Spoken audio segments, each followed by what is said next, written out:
we are able to put exactly the path integral for three-dimensional gravity, so pure gravity without matter, exactly in the form of a spin-four model. So this was first noticed by mathematicians because they were interested in computing these topological invariants. And then people in 4 dimensions, so people from quantum gravity noticed that it would be nice to use this to write down, in this sense, the covariant path integral dynamics of loose quantum gravity. So the way to do this now, if you want to adapt this strategy to 4 dimensions, there is a way of doing this. And the way is to use now another formulation of 4-dimensional gravity. And to use this, the trick is to use the fact that there is a very convenient formulation of 4-dimensional gravity, and this formulation is the following. So first what you can do is consider an action which is what we call the DF type. And the DF action is an action which is, so the integral over, for example, the 4 manifold,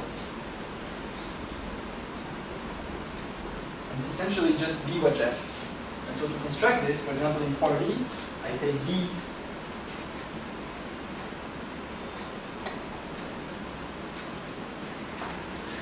so B is a two-form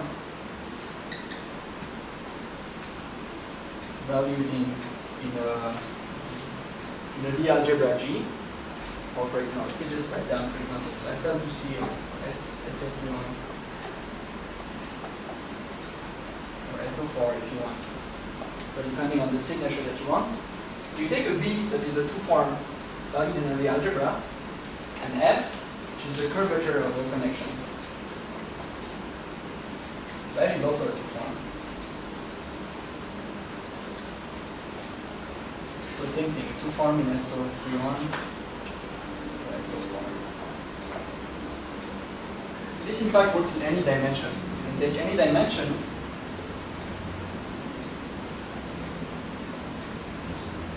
and in any dimension you will have a B that is let me put just M D, any dimension. You can take a B that is a D minus 2 form. And the curvature is always a 2 form. Because the curvature is always the derivative of the connection. The connection is always a 1 form. So curvature is a 2 form. So you see that in D dimension you have the product of a 2 form and a D minus 2 form. So the result is a D form. So you integrate the D form on a D-dimensional manifold. So this is okay, this is authorized. So F is the curvature of this connection over here. But the property of this BF theory, so any theory of this type, called BF type, this defines a topological theory. So this is diffeomorphism invariant, but it's topological in the same sense as three-dimensional gravity. In the sense that if you look at the equations of motion or at the constraints, we see that the theory has 0 degrees of freedom. Or in another sense, if you want, you see that usually when we have some degrees of freedom, some unconstrained phase-space degrees of freedom. Then if you have constraints or gauge symmetries, these gauge symmetries, they reduce the number of degrees of freedom. And so it turns out that BF theory, so a theory of this type, has so many gauge symmetries, there's so much gauge freedom that there are no physical degrees of freedom left. Because take any configuration, they're all equivalent to each other. So there are no physical degrees of freedom. So what we could say is that this is topological.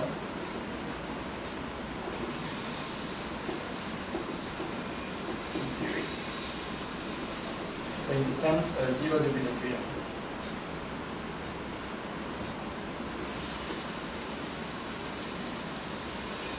In fact, you see that this is a three-dimensional gravity, when you write it in terms of the connection and the triad, is a special case of this formulation, of the BF theory.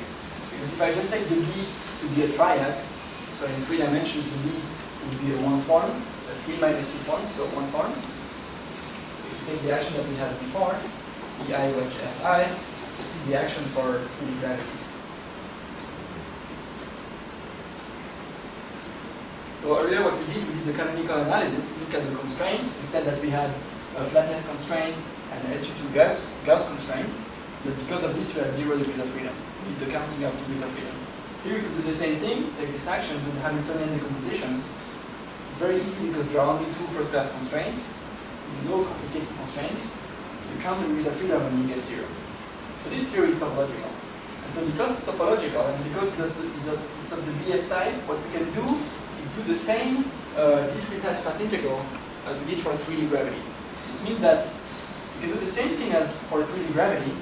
Now you take a 4-dimensional manifold. So you take a 4D manifold, for example, so 4D,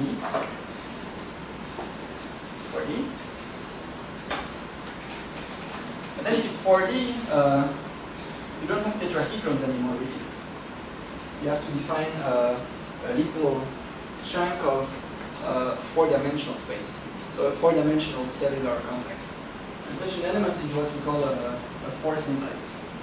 So a 4-simplex is, it's drawn like this. This is a 4-simplex. And this 4-simplex is a, so you cannot see it because it's in 4 dimensions, so it's really impossible to visualize. But this is just, you can see, understand what it means, because here we have like 5 nodes here, and these nodes are 5 tetrahedron if you want. So a 4-simplex is a gluing of 5 tetrahedron along common faces, and the common faces are all these things. So in the same way that in 3D tetrahedron, like this, is a gluing of 4 triangles, this is a gluing of 5 tetrahedron. So this is an elementary, because if you take a 4-dimensional manifold and discretize it, you have to find an equivalent, you have to find 4 cells, 3 cells, 2 cells, and 1 cell.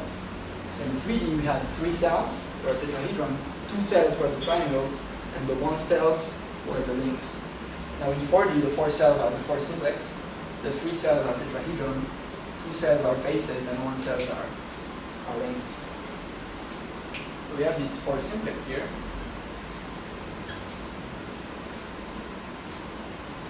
Now we have a tetrahedron, a triangle.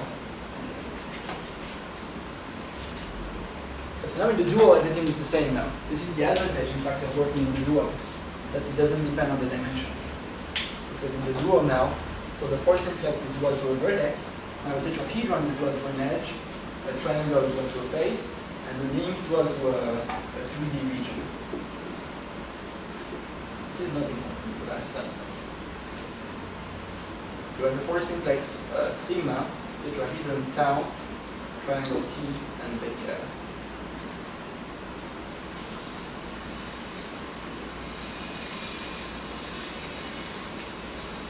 And now we can do the same thing as in 3 dimensions. We can discretize the curvature by writing the product of the holonomies around the faces and discretize the B field.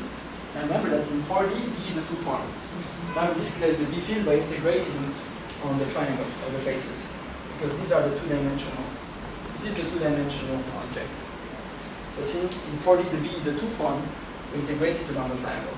In 3D, B was a 1-form. It was just a triad. So since it's a 1-form, we integrated it along the link. And in 3D, the link was dual to a face. But now in 4D, B is a 2-form, integrated over a triangle. Triangle is dual to a face. And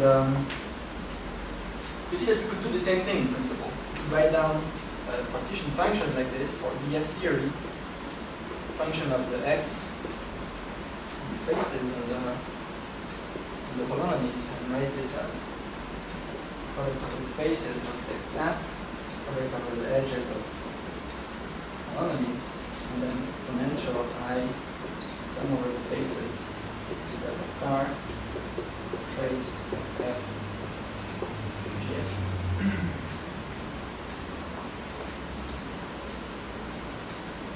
And what we wrote down earlier, in fact, the construction that we did in 3D, what we did is to integrate over the x. We did this integral. Then we had this integral over SU2 and the product of delta function over the group SU2. Then we expanded the product of delta function with the Petrova theorem, integrated over the holonomies, and get the spin form representation. So here we could do the same thing. The exact same thing is true, it's just like higher dimensional analog. So the integrals are more complicated because they're not between 3 similar group elements, but between 4 group elements, I think even 5 group elements. It's a bit more complicated, but it's the exact same structure. So I'm not going to do this calculation, but what I'm going to tell you is that, well, let me leave this picture here. That now, so this is obviously not gravity, this thing. So if we do this now as spinful model, we get again a topological theory, but we get a 4-dimensional topological theory. So we can compute this spinful model, and then this thing would be a topological invariant of a 4-dimensional manifold. So in 3 dimensions, this topological invariant is really the path integral for 3D gravity, because 3D gravity is topology, it's completely topological. But in 4D, of course, this is not true. 4D gravity is not topological, there are local degrees of freedom. So this thing, a priori, this theory, or this spinful model, they don't know anything about the degrees of freedom with gravity. So we have to find a way of telling this topological theory that the degrees of freedom are that of gravity. We have to reintroduce by hand degrees of freedom. And this can be done in a very elegant way. Well, it's the following. So notice that so in 4D, or you can write this action. This is just E ij, wedge, F, ij. Now notice that if I choose B,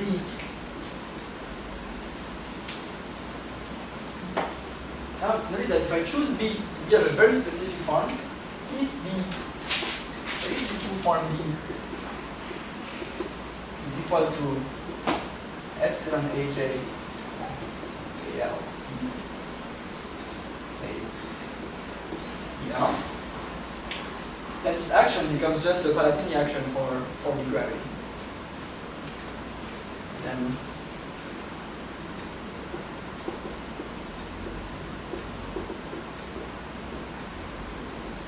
this is the action for gravity. And you see that there is a meaning in doing this. This has a very specific meaning because remember that, let me just expand the indices. So this means that B, Aj, this is a 2 form, space-time 2 form, and this is epsilon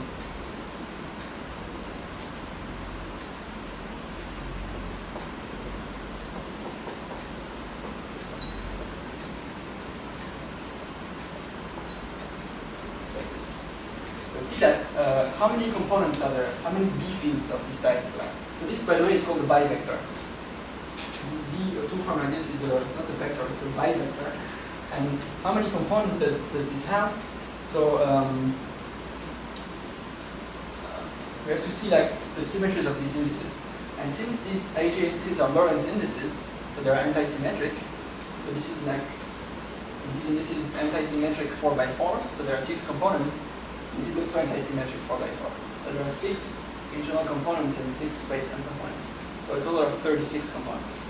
So this is 36 other components. But now what I'm saying is that we can, if we write this B field in terms of E fields, so in terms of tetrads, this becomes the action for gravity. And there is indeed something non-trivial in doing this because it means that we're writing down these 36 components in terms of only E fields. With E field it's only 16 components because K goes from 0 to 3 and rho from 0 to 3 also. This is only 16. There's really like a sort of symmetry breaking if you want. We take an object that has a priori 36 components, but we say that no, we don't want 36 components, we only want 16 components. What we said is that if you just have any 2 form B, and we take B or F, this is topological. This has no degrees of freedom because it has like a huge group of H symmetries.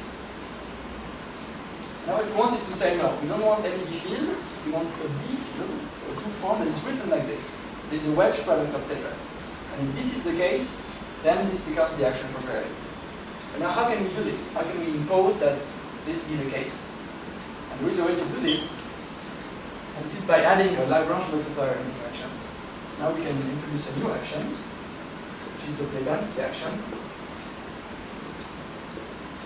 Plebanski action is a function of the B field, the connection, and a certain multiplier phi. And the action is very simple, it's just so the F term, so UHF, plus now the constraint, phi.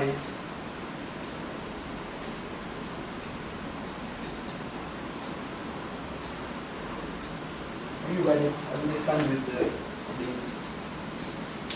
This is E.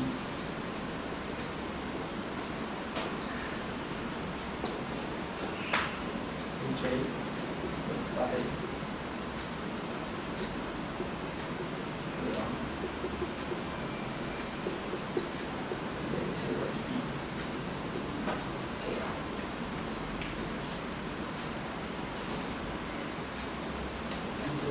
Star is just the star.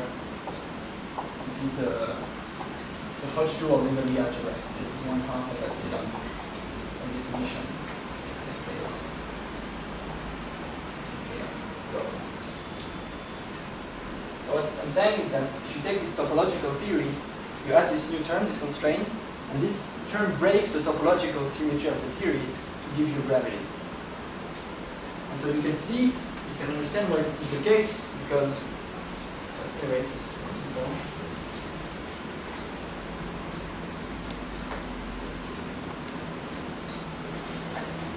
Because you can see that really this solution now, a B field written in this form, is a solution to this constraint. So here phi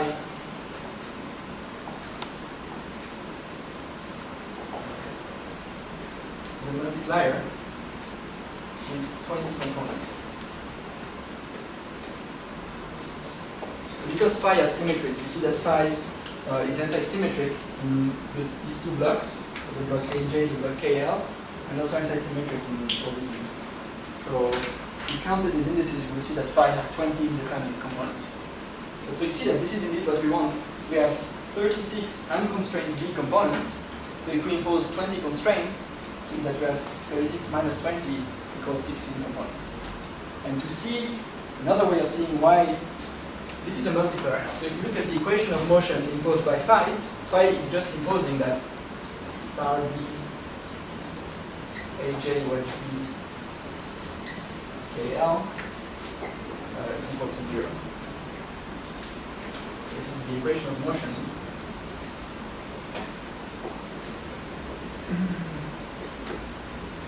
Imposed by phi. So I'm lying to you because in fact there are more solutions to this constraint. Once we impose this does not really guarantee that this is the solution. Because you can see that if you remove this epsilon, this is still a solution. So there are in fact two types of solution. So this constraint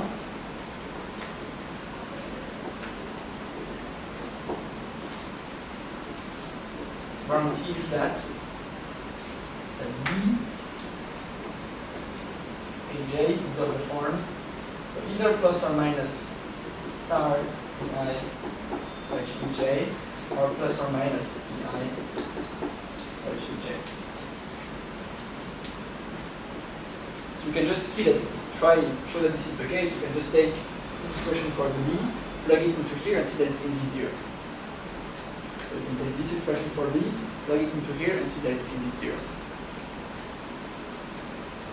So if B is written like this, then the action is the Hilbert-Palatini action. And unfortunately, if B is written like this, the action is again topological. So remember that the term, when we had the host action, so in the first lecture, we said that we take the Hilbert-Palatini Lagrangian, and then we add a term without this epsilon. And we said that this term is topological. So this term corresponds exactly to this solution. So this thing is also a solution of these constraints, but this gives a topological theory. But in any case, what you can remember is that there is a way of writing down gravity as a constrained topological theory. So the topological part is this df action, which is topological for the same reason that 3D gravity is topological.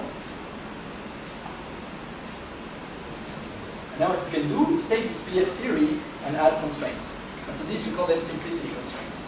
Because these constraints, they ensure that the B field is not any bivector, is not any bivector with 36 components, but it ensures that the B field can be written like this, or rather like this. It's either plus or minus star E wedge E, or just plus or minus E wedge E. And now what we could do, but it's very involved, and is do the canonical analysis of this theory. If you we do is now do the Hamiltonian decomposition of this. Now it has many second-class constraints and it has a very complicated structure of constraints. In the end, we could recover the known result. We could see that it has 4 degrees of freedom. It has diffeomorphism symmetries, 4 degrees of freedom, and recover, in fact, the usual ADM Hamiltonian. So this is really an action for gravity. This is really pretty equivalent to putting that in action.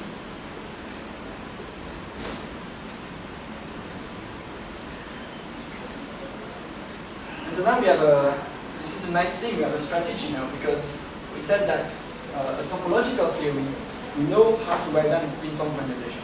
Because if it's topological, it has no local degrees of freedom, we can just keep a 4D discretization and do the same thing as in 3D, but rather with this 4D theory. So do the same thing, and then this will give a spin-form model. But then what we have to do, now the strategy to construct 4D spin-form model, is to sort of quantize this topological part. So write down the discretized path integral for this topological part, and then impose these constraints. And so the hope, if you want, is that once we impose these constraints in the partition function, the discretized partition function, this is telling the theory that we're not dealing with a topological theory, but with gravity. This is the idea of the construction. And so to go a bit further, so the idea is the following, is that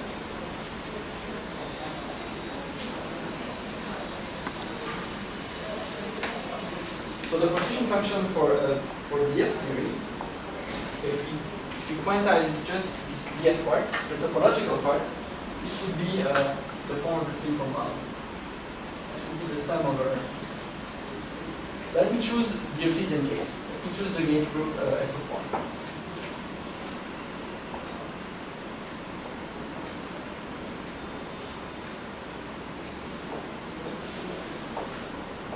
Now the partition function for DF theory would be a sum over SO4 representations, and SO4 representations are labeled by 2 spins, because SO4 is in fact a copy of 2 groups SU2. We can write SO4 as 2 copies of SU2, 2 blue copies of SU2. So the representations of SO4, they are just labeled by 2 spins, J plus J minus. We have a sum over J plus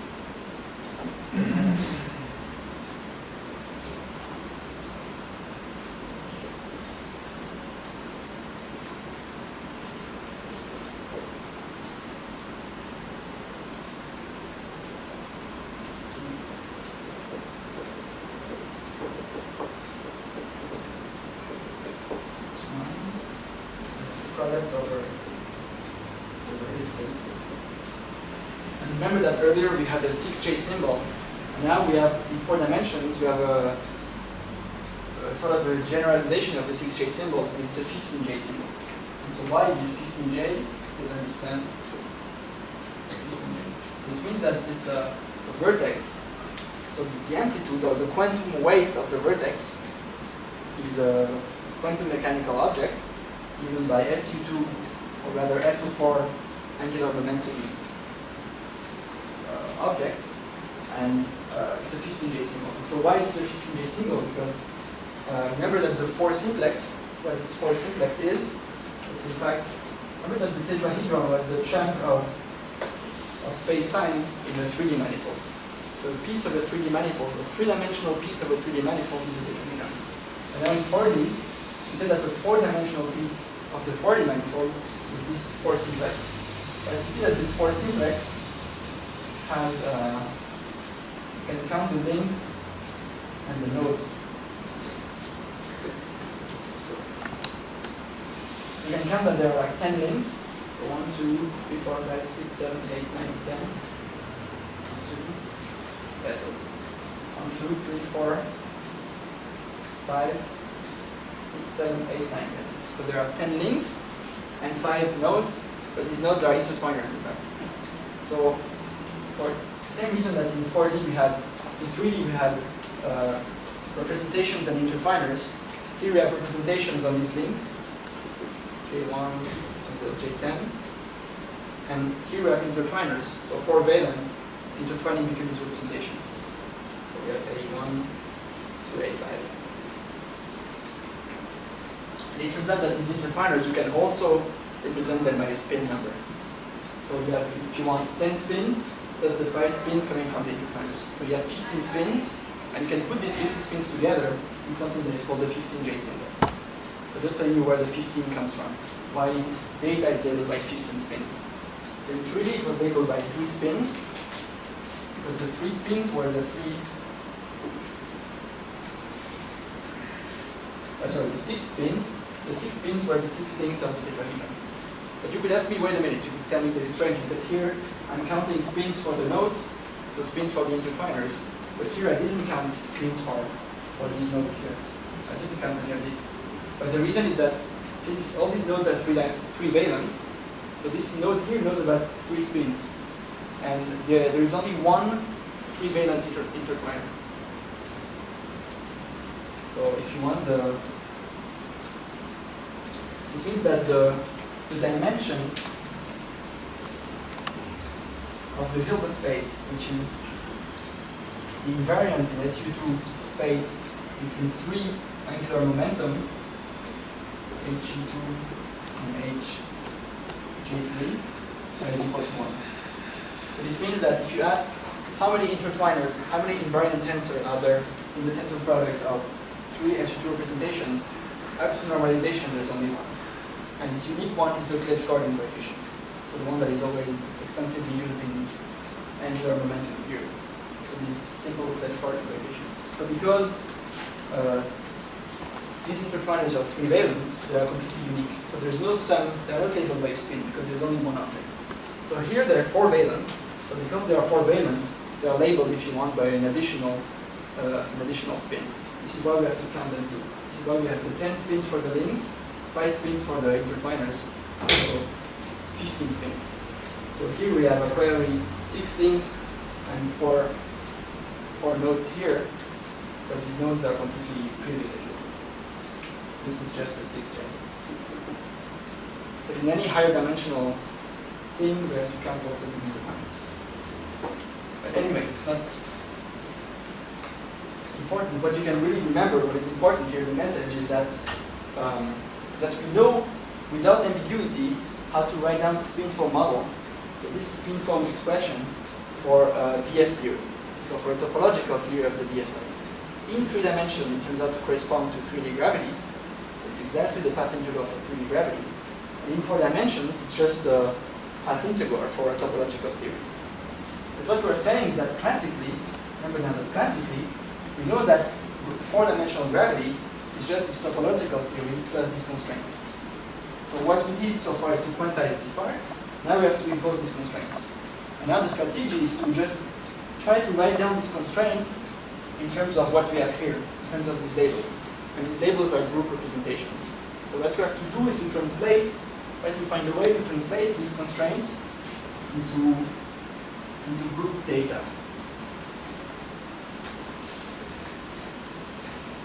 Just to show you the example of like what this means. So what it means, for example, to quantize these constraints here, means that we're just associating with the Bij. This is the quantization map.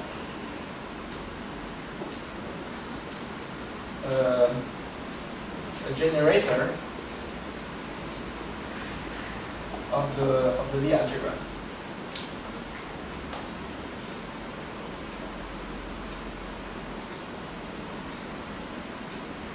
And the reason is that, remember what we did in the canonical theory in SU2, we said that when the fluxes of the electric fields are acting at the quantum level on the holonomy or on the connection, they always pull down a generator of SU2. When we acted with the flux on the holonomy, we pull down a matrix tau I. So for this reason, you can think at the quantum level that these B fields are identified with the generator of the Lie algebra. So here the Lie algebra is SO4, so you can think of these B fields as being associated to these SO4 generators. And so now you see that this constraint now, so the simplicity constraint,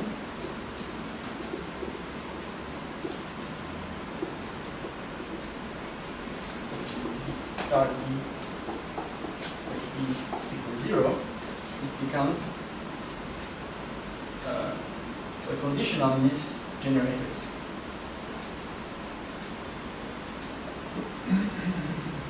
But this, in fact, star, the trace of two generators, is just the second quadratic Casimir of the group. So here the group is SO4, but it could be SO3 also. So this is C, the second one.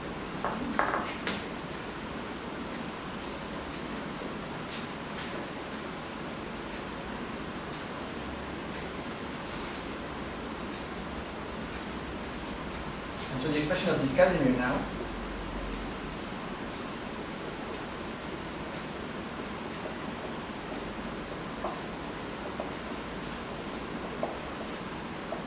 so of course the expression of the Casimir depends on the representation that we choose. What we said is that representations of SO4 are labeled by two spins. So two SU2 spins, J plus J minus. And in terms of the spins, the second quadratic Casimir is given by this expression. And the first quadratic Casimir, C1, just has a plus sign here. And so you see that if you want now a solution to this constraint, it means that we have this topological theory, but this doesn't know anything about gravity, because this is just a quantization of the topological part of the Podlansky action. Now we want to implement these constraints. So we say, okay, let us implement them at the quantum level in the theory. So let us find here how to restrict these group representation data, these spins, and also these intertwiners, in such a way that this is satisfied. So at the quantum level, this is satisfied. We can write this as a condition on the generators, but this turns out to be the vanishing of the second Casimir. And the vanishing of the Casimir, this condition is solved. This is solved, obviously, for J plus equals J minus.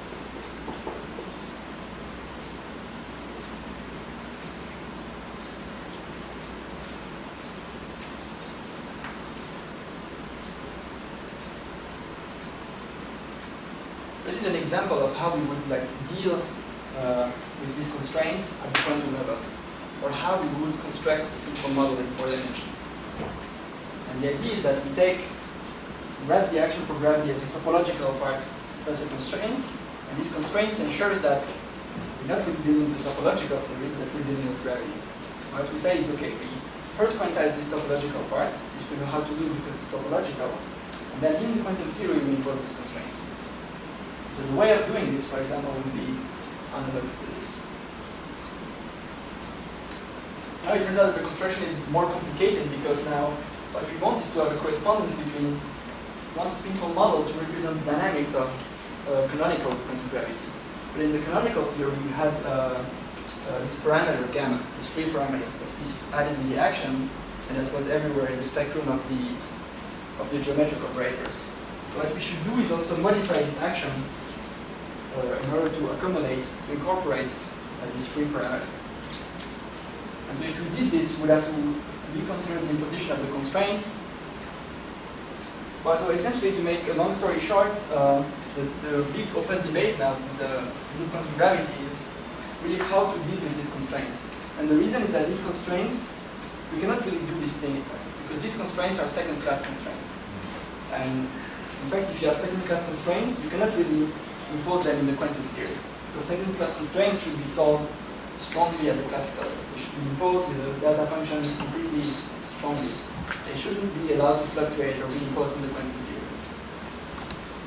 And so, for example, there is the most famous proposal for the spinfold model. So the one that is an extension of this. So the extension of this is just to, what we could do is just if you want to have this free Bordero parameter now in this theory, you can just instead of taking B, you take B plus gamma minus 1 star B. You can just add this term, F, plus the constraints. Plus these constraints. And now the imposition of these constraints, the most what people think is the most rigorous way to do it, is to do so the model that Roberto worked on, so the EPRL spinfold model. This is one of the most now fancy spinfold model that people work on, because also people think that it's easy to compute with it. This model essentially has the same structure as this, it just has some additional group theoretical data here, and all the things depend on the parameter. Essentially what happens, everybody know, is that instead of having, if you want to include this parameter, instead of taking a representation of SO4, which is just j plus j minus, so we said that this simplicity condition is solved when we take j plus equal j minus, instead of taking j plus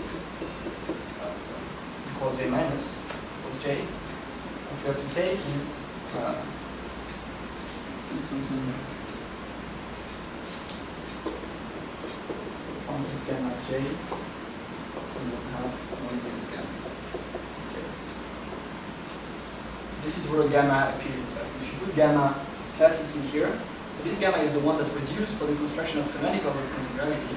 This one was necessary to have the SU2 connection and do the entire construction. Now, if you want the spinfold model to agree with canonical quantization, we have to add this thing in the spinfold models as well. So we can put it in the action, it's okay. Then once we impose these constraints, it tells you essentially that the representations have to be of this type. And then if you use this, you can do this entire procedure and get the spinfold model.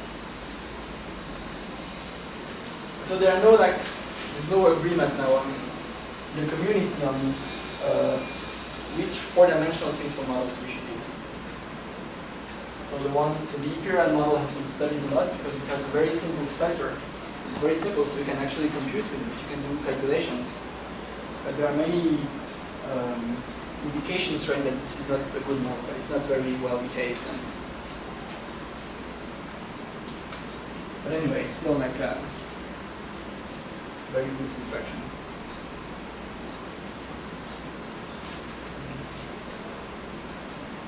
Okay, so this is the idea in 4 dimensions. The idea is to import what we did in 3 dimensions. Use the fact that you can write gravity as a topological theory plus a constraint. When you quantize the topological part, then impose the constraints in the quantum theory. But since these constraints are second-class constraints, it's not really clear that we can do this procedure, that this is a legal procedure, because in principle these constraints should be imposed classically. But if these constraints are imposed classically, we end up again with the action for gravity. If you take the action for gravity, the Hilbert-Palatini action, there is no way to derive really a spinfold model like this. Because this derivation was based on the fact that we had a topological field that we could discretize and then integrate over the B field to get this delta function of the curvature and then get to this expression.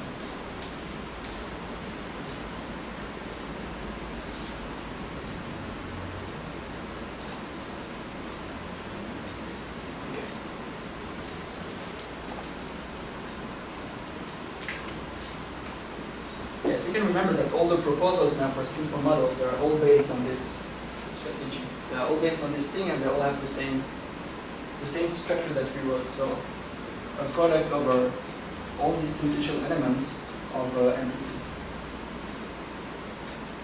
What is very important is really the vertex amplitude, because these phase and edge amplitudes are more like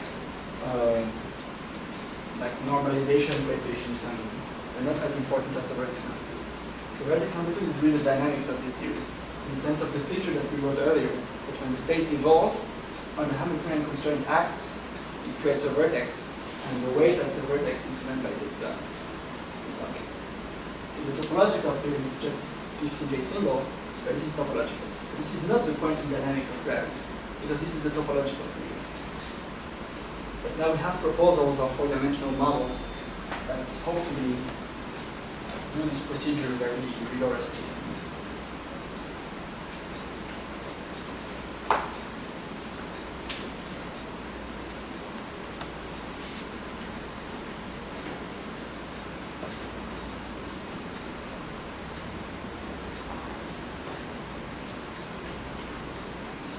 There's also one last thing, so then I will stop. So the last thing I want to say is that so how do we know that this relates to classical gravity, that we need something that is not too stupid in doing this, that makes people happy, is that what you can do is, so in fact the first result by, so in the 3-dimensional spinfold model, so the model that we wrote earlier before the break, if you take the 6J symbol, you can take this model, this 6J symbol, and and look at the large J limits. You can take the spins to be large. And if you have a quantum system, if you take the spins to be large, it means that you're looking at big quantum numbers, so you're looking at the semi-classical behavior of the system. If you do this for the C3 symbol, what you get is the three-dimensional Regge action. This is how it behaves. So this means that, and we said that the 3D Regge action is just a discretization of the action for gravity on the cyclicial manifold. This is a classical theory, and what does it correspond to classically? It corresponds to a discretization of the action for gravity. But in 3D this is true. This is the first thing that was noticed about these models.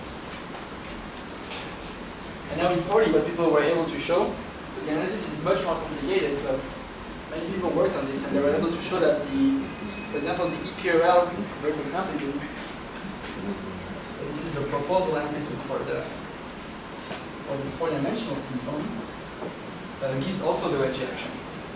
So people studied the large spin limit of the EPRL amplitude in 4 dimensions, and we saw that it was also giving the Regge action. But in this sense, it could be really thought of as being maybe, you can think of this model, this EPRL model, as knowing something about the dynamics of quantum gravity. Because in these very special semi-classical limits, this is one way of taking the semi-classical limit, is to take large quantum numbers, this amplitude, so these vertex amplitudes, they give the Regge action.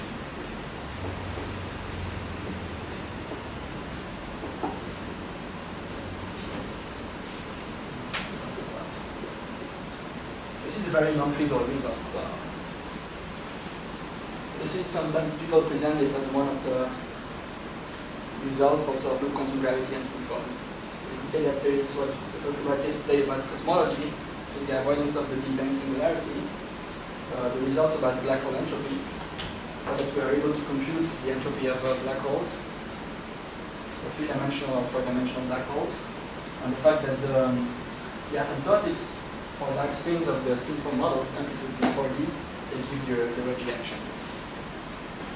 What is the big problem now? The open question is to take the continuum limit, to be able to sum over all the. What we didn't do now is to sum over all the possible ways to say that you have like kinematical state here, first network state, and another state more complicated here, and we have amplitudes here with vertices in the block. What we don't know is what to really sum over all these amplitudes. What we know is to write down at hand. So we draw, for example, this initial and initial state. So these two states. So this state. Hold them like this. So we have one vertex here. So in 4 dimensions, for example, we can put on this vertex any of the amplitude that has been proposed in the literature. So the EPRL amplitude or other proposals that we have. So this is only for one transition. For this type, this would be like, if you want, one Feynman diagram of the theory. So only one contribution to the full transition amplitude between this state and this state.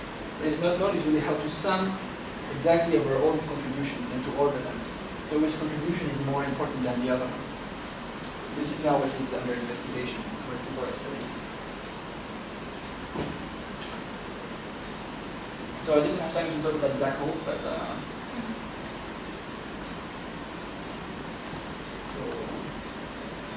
I can give you the idea if you want. Just tell you the idea about black holes. And I can tell you the idea in 3 dimensions because it's much simpler and it really mimics what happens in 4D. And so what happens in black holes? In fact, we saw that 3-dimensional gravity has low degrees of freedom, so we think that it's completely trivial and that nothing happens in 3D gravity. But in fact, this is not true at all because, for example, the Fields medal of Witten was for the quantization of 3D gravity.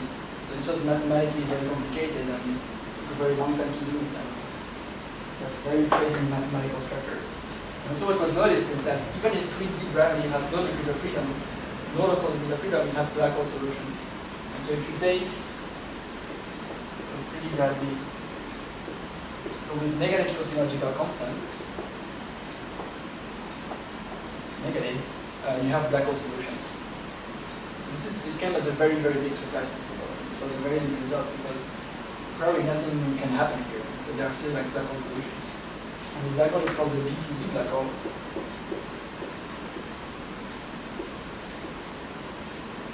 This is for Bañados, Teitelbaum, and Zanetti. I think they're all South American. They're all Argentina and Chile. So there is this black hole solution, and it's very particular. So, for example, since all the solutions of 3D gravity have constant curvature, this black hole solution has no curvature singularity at the center, because all the solutions have constant curvature. So what is very, very surprising is that this black hole solution has the same thermodynamical properties as four-dimensional black holes. In particular, it has an entropy, so the Bekenstein-Hawking entropy, which is given by M/4.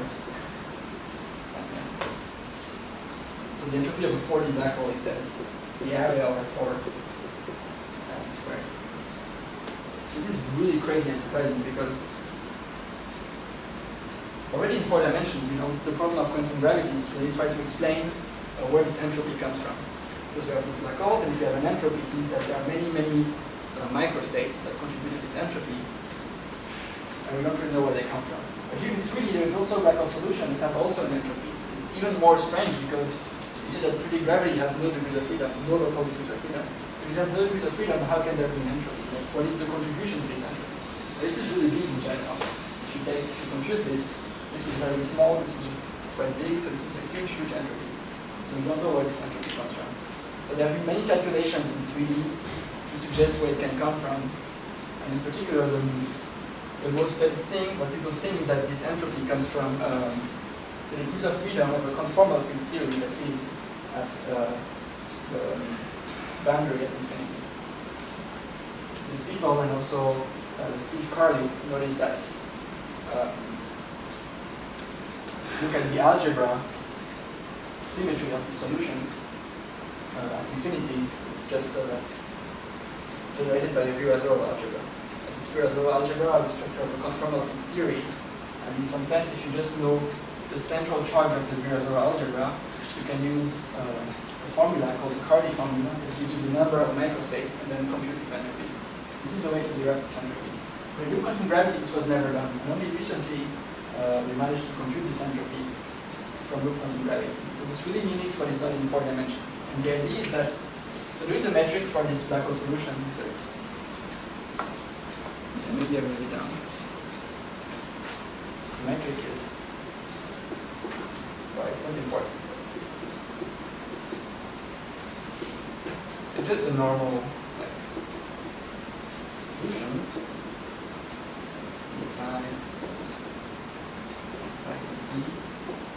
Square, and can define this r plus 1 squared, it's 4gm c 1 plus minus square root of 1 minus j2 mass 2. And this cosmological length, LC, is defined by, the cosmological constant is minus 1 over LC squared. So I said that this black hole solution will only exist with negative cosmological constant. So usually people write the cosmological constant as minus 1 over this cosmological length squared. And you have this metric with some expression for n and n phi, and you have this r plus minus, and at r plus you have a whole recipe. So this is 2 pi r plus.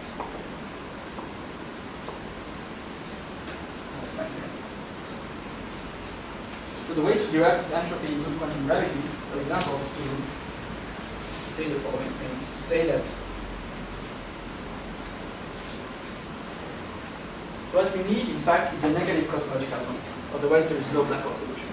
So we have to have negative cosmological constant. But we don't know how to do quantum gravity with a negative cosmological constant. What we know in 3D is more or less how to do it with a positive cosmological constant. What you can do is that essentially the Hamiltonian constraints So it's the same term as before, so it's epsilon.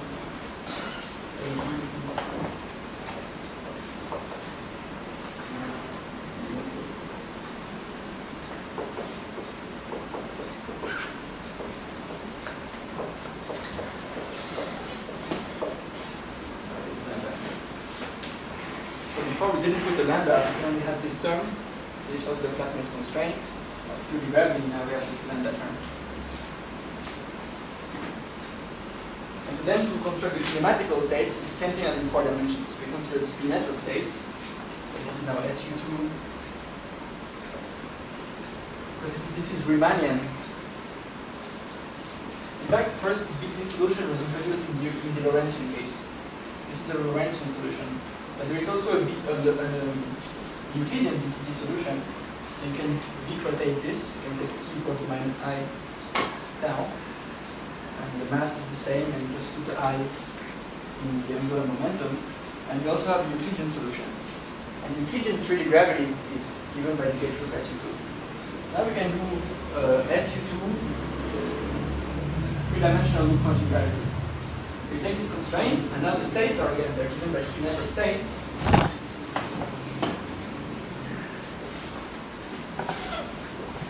These are spin network states.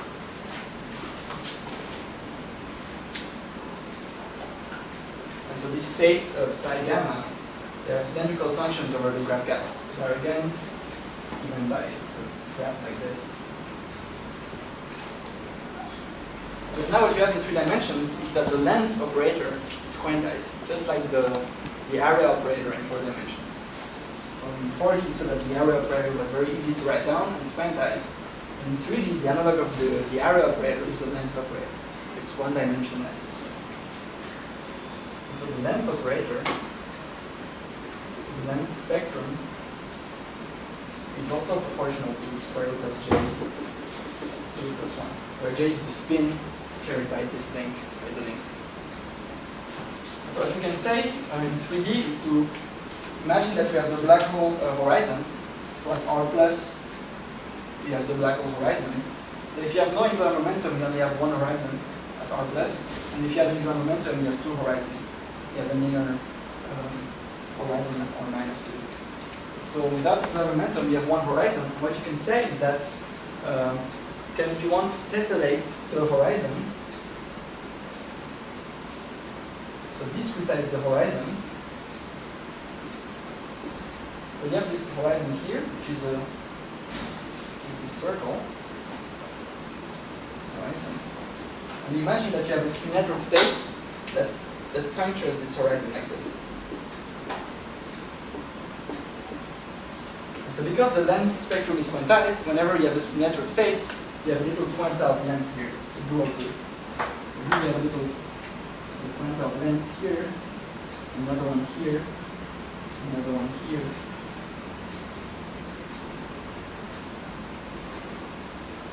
So in fact the same thing is true in 4 dimensions. In 4 dimensions, the way that we compute the entropy of a black hole is we say, okay, the entropy is given by the area over 4 LP squared. What we say is, okay, we have spin network states, and the link of the states, they carry the quantum of area. So what we try to compute, the microcanonical ensemble, is the ways to construct a macroscopic area, capital A, using microscopic contributions. So just a combinatorial problem, in fact.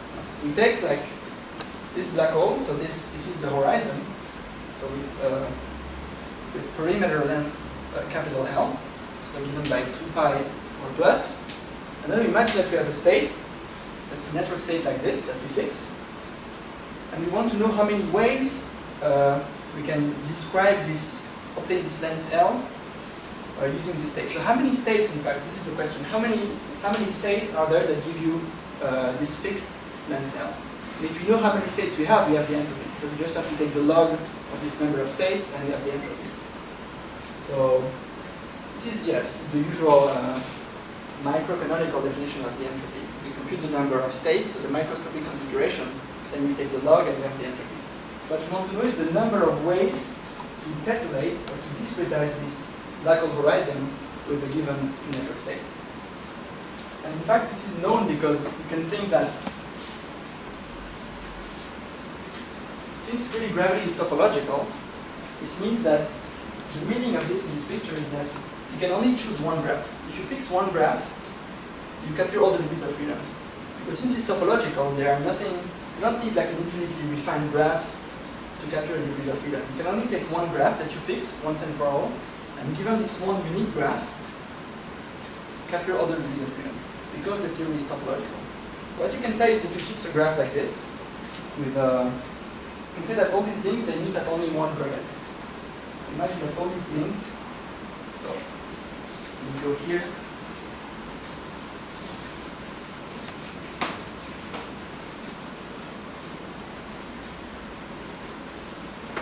fix a graph.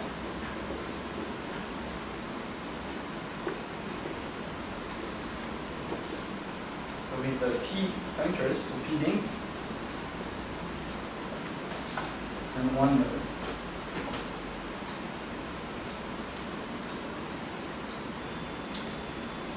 Now if we impose gauge invariance, if we impose that the state on this graph be gauge invariant, it means that this invariance, this invariant space, SU2 of the tensor product onto P is not 0. So we find these invariant states. So these states, they are in the SU2 gauge invariant product space. What we want to know is the dimension of this space. Because see, what you can do in this picture is really see the black hole as one big intertwiner. You can see the black hole as one node, meaning maybe at the center, and then you have all these edges going to this node, all these links connecting to the same node, and puncturing the horizon. And when they puncture the horizon, they give to the horizon microscopic contribution, length contributions. And so what we want to know, so knowing the microstates of the black hole means, in fact, how many states are there once we fit this graph and this node.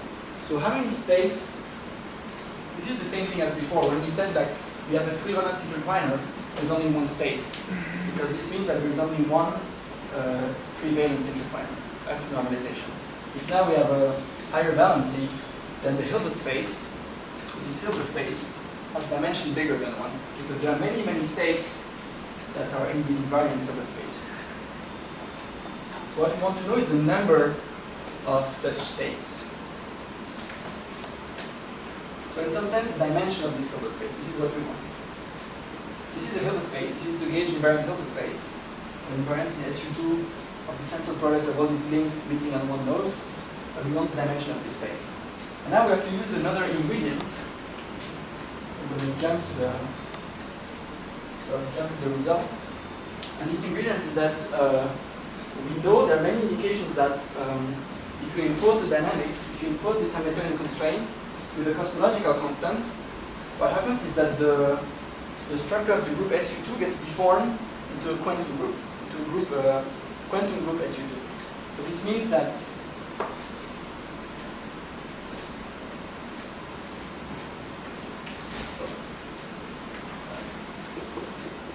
with lambda positive, so at the quantum level,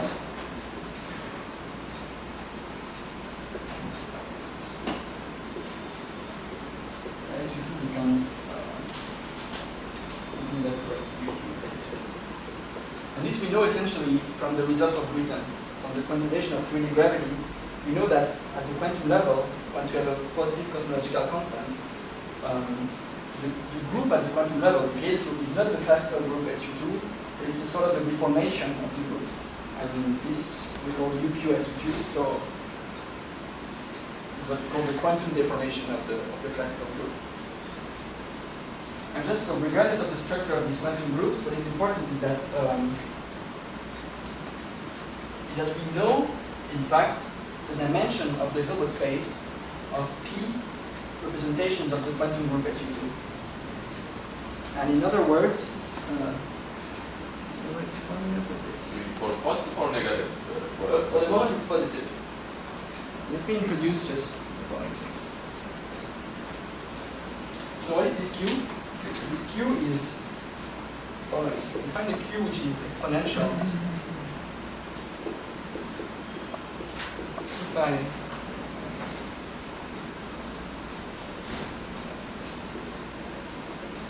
equals 2, and this K so cosmological length over length.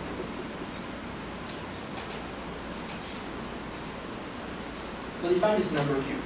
And this Q is the deformation parameter of the classical group SU2. And so what it means that the classical structure of the group is deformed, it means that essentially you can define numbers like this. So this x between brackets, and this x between brackets is q to the x minus q minus x, q minus q minus 1, where q is given by this. So once you fit this number k, which is given essentially by the cosmological constant in the Planck length, you can introduce this deformation parameter, and you see that this q is a root of unity, in fact. And once you have this deformation parameter, you can define this q deformed number. So we call them q. And for example, for a quantum group, you don't have the dimension. So for SU2, the dimension is 2j plus 1. But the quantum dimension now of spin-j representation is 2j plus 1. The quantum evaluation of 2j plus 1. So anyway, the only reason for which I'm telling you this is that we know how to compute. There is a well-known mathematical formula for the dimension of the Hilbert space of P representations of UQ of SU2. And this is the number that we want, because what we're saying is that we have a state that lives here. We have a state and we have a black hole. What we say is that a spin network state has links that puncture the horizon of the black hole.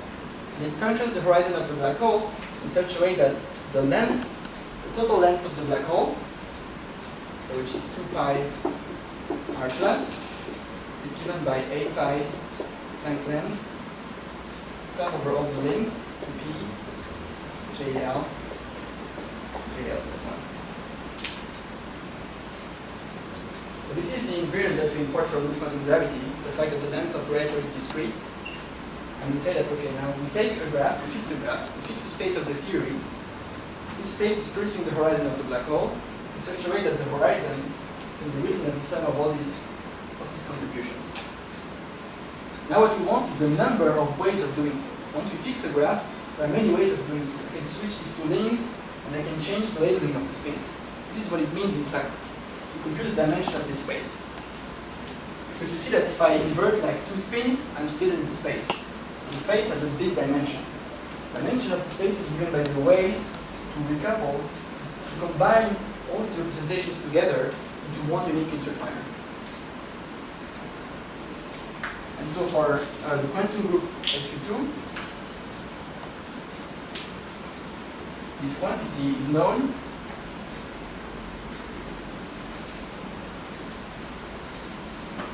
it's just given by the following formula. So the number of states, so it depends on the graph, because it depends on the number of punctures that we use, and the number of links that puncture the horizon.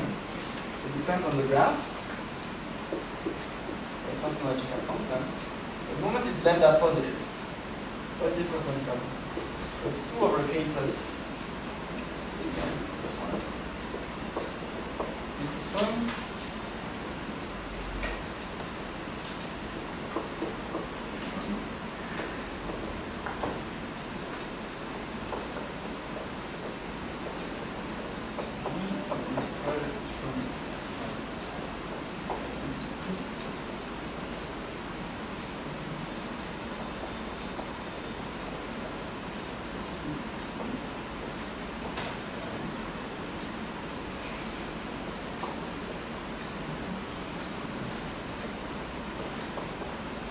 L is so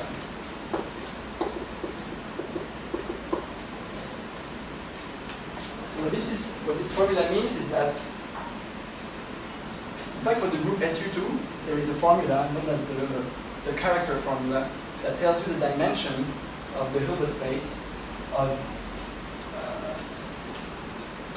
the intertwiner Hilbert space. And this formula is essentially you replace all these sums by integrals. And so when the group is deformed into the quantum group, so once we have this deformation parameter q, this parameter q, essentially the integral becomes this discrete sum. So we're replacing the integral by this discrete Riemannian sum. And so here there is nothing, the only conceptual tool that we import from quantum gravity is the fact that we have this graph that we fix, because the theory is topological, then the horizon is discretized with this thing, and then once the structure is fixed, then there's nothing else to do. And this formula exists in the literature for many years. This is just known from some mathematicians derived this, so it's a known thing, and this is the dimension of the Hilbert space. And then the logarithm of this is supposed to give you the entropy. But now what you have to do is that this is true for the group SU2, so when we have a positive cosmological constant. What we said is that the BTC black hole solution is only true for a negative cosmological constant. So what you can do, what we can do is say that the black hole is semi-classical. The black hole is close to being classical. So if the black hole is close to being classical, its K is large, because the Planck length is very small. We can take this Planck length going to 0, so K becomes large. So if K becomes large, I'm going to neglect this K plus 2, K plus 1, just put K's everywhere. So just K everywhere. Equals 1. So pi over K D. So pi over K D L.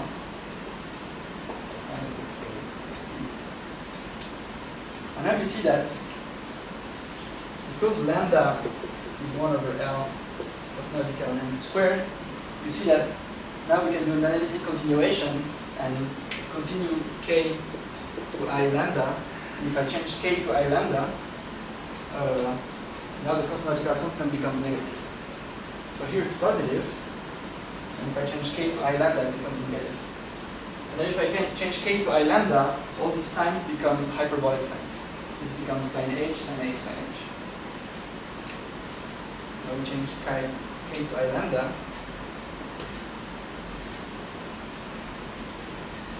And so now this formula becomes, in fact I want this to be a number of states, so I have to multiply this by minus I in front. I have to compensate this I here. I don't want a quantity that is complex, because I want this to be a number of states, or a dimension of the Hilbert space. So I'm just replacing K by lambda and removing this I here.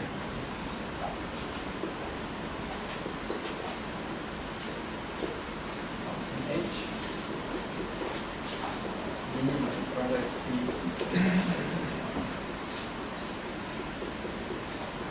Lambda.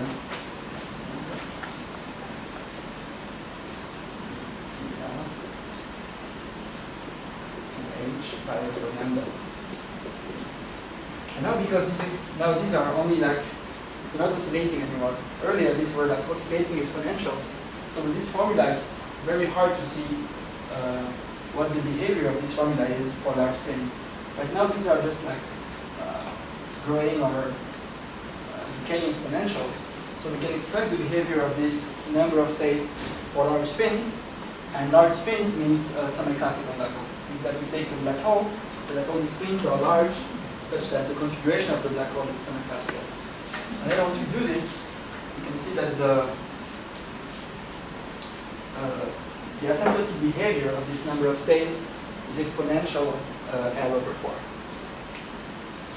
So then J large, and then the log of the number of states in order is L. And how do we get this L exactly? Is that you see that here I have a product. I have a product over all the links from 1 to P of all these things. So essentially a product of exponentials.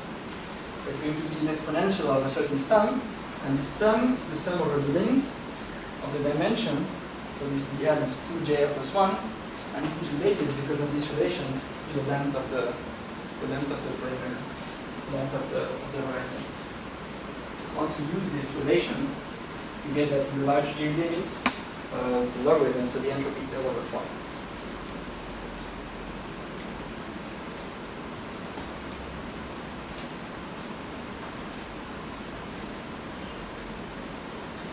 this is, so what you can remember again is not, don't care about the,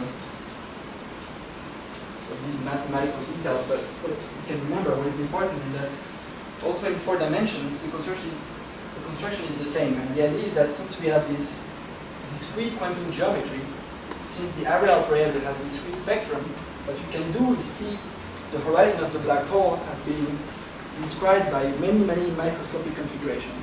And computing the entropy of the black hole amounts to computing the number of ways, so the combinatoric number of ways to put together all these microscopic contributions to make a macroscopic area, which is A. So here the idea is the same one. We fix the state, and whenever we have a link, we have little contribution to the length, because of the discreteness of the length operator. And then we ask how many ways can we tessellate the black hole horizon with length L with this state. So this is just given by the dimension of the Hilbert space, and then the log gives L over 4.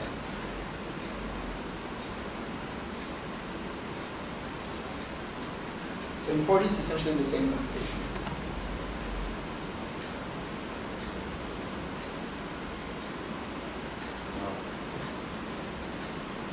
So, okay. So let's finish with this beautiful result.